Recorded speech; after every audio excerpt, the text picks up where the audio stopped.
Hey guys, how y'all doing today? My name is Franchise Fanatic and welcome back to the channel. And today for you guys is the second Indiana Jones film review. Today we're tackling Indiana Jones and the Temple of Doom.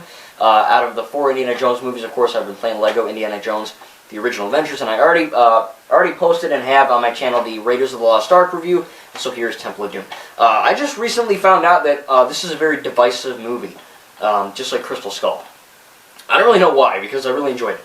There are a few negatives I have with it in terms of acting and scene composing, but realistically, I really did enjoy this movie. This came out in, what, 1984? This was by, okay, so let me just tell you a little thing real fast. This was the first PG-13 movie ever. Now, I know here it says in the back of the box, I don't know if you can see that, but on the back it says it's rated PG. This was before, I don't know, I guess they goofed. But Temple of Doom is the first PG-13 film. Why? Because, well, Mola Ram removes a dude's heart and it's still beating. Now, I don't know why personally, but I mean, don't you guys think that a head exploding and a guy's face freaking melting and blood shooting on a guy's face and spikes coming out of his head in Raiders is worse than just bump, bump, bump, bump? I don't know. Maybe I'm just crazy. I don't know. I think the first one should have been R or PG-13. This one still should have been PG-13, but I don't know. It's kind of weird. So yeah, this one starts in Club Obi-Wan. Pretty cool Star Wars reference. Where we see Obi-Wan Kenobi. No, Indiana Jones, and everyone just kind of, you know, at a, I guess like a club. Duh. And you see Willie Scott, played by Kate Capshaw, who actually is, I don't know if she is now, but she was, and could possibly still be, Steven Spielberg, the director's wife, which is kind of funny. This is the first thing a lot of people have issues with, is Kate Capshaw's character of Willie Scott, saying that she's annoying, she doesn't stop screaming, she's a whiny, whiny whiner, and that's why I love her character, because she's funny. She's the this is the darkest Indiana Jones movie yet, out of the 4. And through all the violence and the swearing and the sex jokes and all the intense stuff, she really is the comic relief, and I really do enjoy that. I think that her screaming, I can see how you can find it annoying. I don't think it is annoying. I think it's funny. She is great comic relief. She does play an important role in the story, and I think I think she's a good character. There's one scene that I don't like of her.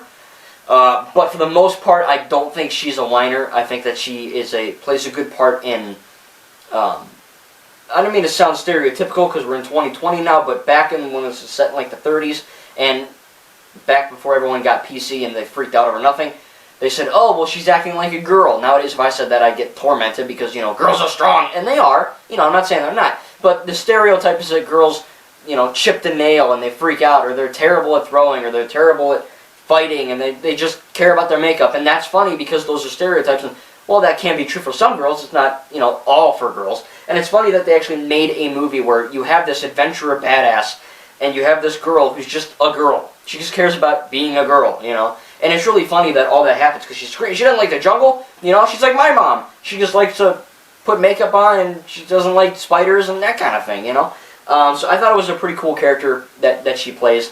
I didn't find it annoying. Short Round, played by Ke Huy Quan. I tried. I think Short Round is a great character. I think when I was a kid, he'd go, you call him Dr. Jones, da. I thought that was the funniest shit ever. And my dad loved it. It's just a funny line. But he's actually a good character. He's sort of like Indiana Jones is like the Jedi Master, and Short Round is like the Padawan learner, Short Round really looks up to Indiana Jones, and he sees him as like a father figure. He really kind of is his father, in a way. Even though we know Mutt Williams is his real dad, or son, it's a really cool circle, and it's a great mentor type figure for him. So, all in all, I think Willie Scott and Short Round are great characters. They're funny, they're quirky, they're great at progressing the plot. I have really no issues with them at all. The plot, of course, Mola Ram, and a lot of crazy stuff happens with that, with the getting the stone back for this Indian or whatever tribe. I think it's kind of cool that they did that. Now, a lot of people say that, and I'll mention this in Kingdom of the Crystal Skull, but when Indy survives the nuke fridge in the damn refrigerator, they're like, oh my god, you can never do that, that's too insane. Well, think about it. I mean, you got, in this movie, they like surf out of a frickin' airplane in a boat, like a raft thing, and then it goes over a dang waterfall, and they don't fly out. It's a movie. It's Indiana Jones. It's supposed to be off the walls crazy, And that's the funny thing. This movie has a lot of comedic moments, and that's one of them. Where the raft, Indiana Jones is like, all right, we're good, and then off a cliff. I think it's really funny. Like I said, this is the most serious movie. out of the 4, and I really do think that they do a good job of balancing the comedic stuff with the dark stuff. And it is dark. You know, there's a lot of blood, there's a lot of fighting and stabbing and punching and shooting, and you know, it's not a movie really made for kids, even though it's PG-13. Hopefully, we know PG-13 is not for little tykes. That's why it's PG-13. But still, like I said, it's got great twists and turns. Like I said, awesome minecart chase. This movie is really like, you know, in Uncharted, or well, really all the Indiana Jones movies are excellent at making you on the edge of your seat the whole time. You know, every 5 minutes there's something new happening. There's a joke. There's a really great scene. There's an action moment. You know, there's great character progression and great plot devices and all that. It's really great stuff. And there's not really much to complain about for this movie. I don't really know why it's so divisive. The only negatives I can really see are possibly there is a few lines that are a little strange. I can't really remember, but I just remember watching the movie and going, oh, that was a little weird. Or Mola Ram, there's a scene when Mola Ram is, you know, like getting captured, and he goes like, he kind of like ducks in under like this weird like here's a wall, and this is Mola Ram, and he goes, and he just like falls under like the, you know what I mean? That scene, he falls under like some kind of trapdoor. That looked really stupid and weird. Of course, the CGI is pretty shit because it's like 84, so when Mola Ram falls off the bridge and he smacks his head on the wall, it looks like trash. You know, the bridge battle especially looks like complete garbage. When the dam breaks, you know, and the water shoots everywhere, of course it looks bad, but I can't really mention that because, again, it was 84, so you can't really expect 2020 or 2019 quality from a film. But it is noticeable. There's a lot of outlining on the characters whenever they are in front of a green screen, and it does show when, because these movies are, you know, very practical. You know, you have practical locations, practical gore, practical whatever, and then you get CGI. It really does show, you know, it's because they've been doing so much practical. But it's not terrible. It's not the worst ever, but you know, it is you know, showing, I guess. Now, the one scene with Willie Scott I'll mention that I freaking hate is where they're crossing the bridge. And, of course, you know, Mola Ram's on the other side with his thuggies or tuggies or whatever the heck you want to call them. And she does a lot of screaming, right? And it can be funny, it cannot be funny, but it's just, I don't know, it's the way it's shot and the way she just moves. I don't like it. I just don't. You know what I mean? It's weird. It's me being a movie critic. It's just weird. She runs across the bridge, and she looks at him, and she's like, oh. And she sees Mola Ram, she's like, wah! Like that. It's just like the stupidest thing ever. I hate it. I freaking hate it. She looks at him and she goes, wah! Like that for like 2 minutes. She puts her hands up and she freaks out. I just don't like it. You know, it's just, oh man, it's just a movie critique weird thing. I don't know. I don't like it. But other than that, like I said, the CGI can be pretty bad at times. Not because it's old, just because you can tell. I do think that Willie's scene is pretty trash. But other than that, like I said, I really love the action scenes. I love the choreography. I love the writing for the most part. I love the acting. It's great all around. The story's really nice. Like I said, it takes a more mature, darker tone with this possession and, you know, voodoo doll stuff. And, you know, it really is a great movie. So I don't really know why this is so divisive. Maybe because it is too dark. I'm not sure. As far as a movie, I really do enjoy it. It's got really funny moments. Got some great action scenes. Pretty freaky stuff at times. There's another scene where Indiana Jones is going, "We are going to die," like that. It's just me. If I was filming, if I was Steven, I wouldn't have, just like I wouldn't have Willie go wah like that. I definitely wouldn't have Indy.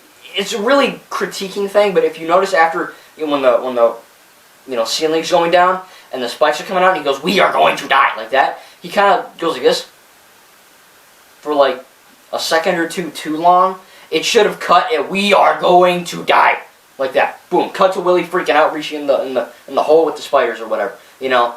But instead it lingers on Harrison Ford or Indiana Jones going like a freaking moron for like 2 seconds, you know. So it's just the way he, I don't know, if I was directing, I would cut things and I would have things longer where they should be, and I would just scrap the whole freaking Willie yell thing. It is funny, like, "Oh, we made it, oh shit, it's all around," you know. But it's just the way she does things. I don't know, maybe that's just me. But I don't really know why this movie gets a lot of hate. I never thought it did. I always enjoyed it. Again, there are a few acting things and a few CGI moments in there that stand out. And it's not a perfect movie. And I do think there are perfect movies. I know people go, "Oh, there's no such thing as a perfect movie." I think there are. A lot of movies I give A pluses to. Not just because they look neat or, you know, there are reasons. And this is not a perfect film. However, I think it takes what Raiders did and it makes it a little bit better. and more mature. And I think the reason why people don't like it is because it's such a vast departure. Now, in The Last Crusade, I'm going to be watching that one. Well, I've already seen it, you know, but as filming this, I haven't seen it yet. But from what I remember, it's the Nazis looking for a Christian artifact in the desert, just like the frickin' first movie. So it's very much the same. Kind of like A New Hope was like The Force Awakens. They're different movies, but they're kind of the same feel. This movie, Temple of Doom, has a very distinct feel. So does Raiders, and so does Kingdom of the Crystal Skull. I think really The Last Crusade, everyone's favorite really, that one loses points already for unoriginality just because it copies the first one. Because they try to play it safe, because I think a lot of people didn't like it because this movie, Temple of Doom, was so different. You know, I don't know. I'm not saying I love it because it's different. I just love it because it's a well-made film. There are some issues with it, so I'm gonna have to give this movie. I'm gonna give it an A minus. How about that? I give the first one an A, give this one an A minus. I don't think I'm gonna be giving any of these A pluses. That's not to say I dislike it. This is one of my favorite franchises ever. I freaking love Indiana Jones. It's awesome. You know, I really love this franchise. But they're not perfect movies. There are flaws with them. And again, it's hard to say that because, of course, in the 80s, maybe everyone in 84 went, oh, man, he's really on top of a bridge. Wow! And then in 2020, you go, oh, there's a lot of outlining. It doesn't look fake, you know. Either everyone in the 80s was a bunch of idiots, and if you were born in the 80s, I'm not calling you an idiot, but collectively, everyone was just naive and just believed they were on a bridge and didn't notice, or it really was bad in the 80s and no one talked about it. I don't know. There are a few scenes that are a little bit strange. This, and then, of course, frickin' Harrison Ford, or Indiana Jones, saying that we are going to die, and the camera lingers. But other than that, those are nitpicks, you know, but I'm going to give it an A minus for the writing and script and all that. But still, this is a very funny movie. Pretty great writing, I got to say. Great action, great comedy, great action set pieces. It's just a lot of fun. And I cannot wait to review Last Crusade and Kingdom of the Crystal Skull for you guys. Tell me in the comments what's better so far, Raiders of the Lost Ark or Temple of Doom. Thank you guys, and we'll see you in the next video.